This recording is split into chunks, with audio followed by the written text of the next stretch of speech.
د خوشحال سادات تازه مرکه او پټ رازونه. خوشحال سادات سره ولې ولسمشر غني نه ګوري؟ خوشحال سادات د چا په امر له دندې لرې شوی دی؟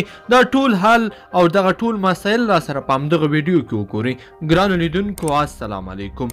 د افغانستان د کورنیو چارو وزارت پخوانی ستر امنیتي مرستیال یا معین جنرال خوشحال سادات وایي چې د ولسمشر هر تصمیم او پریکړې ته احترام لري، خو لا هم په دې اړه وضاحت نه دی ورکړل شوی چې ولې او په کوم دلیل له دندې څخه لرې شوی دی. خوشحال سادات تیره شپه د شمساد ټلویزیون سره په یوه مرکه کې وویل چې نوموړی هغه مهال له کندهار ولایت څخه کابل ته د راتګ سره سم وغوښتل شو او ورته وویل شول چې تاسې له دندې ګوښه شوي یاست، خو هیڅ داسې وضاحت او دلیل ورته لا هم نه دی ورکړل شوی چې هغه پرې قناعت وکړي او هم یې 5 ځلې ولسمشر غني سره د لیدنې غوښتنه کړې ده، خو لا هم وخت ورته نه دی ورکړل شوی. نوموړي هغه راپورونه هم رد کړي چې ګواکې د قیصاري په کور د عملیاتو په پایله کې هغه له دندې لرې شوی دی.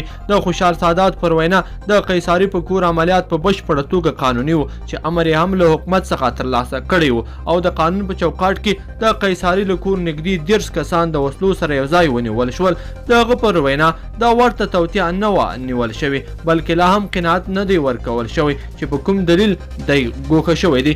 خوشحال سادات په دغه مرکه کې د افغان امنیتي ځواکونو په ظرفیتونو هم خبرې کړې دي او وی ویل چې دا مهال افغان امنیتي او دفاعي ځواکونه کولی شي چې په یوازې ځان د هیواد دفاع وکړي.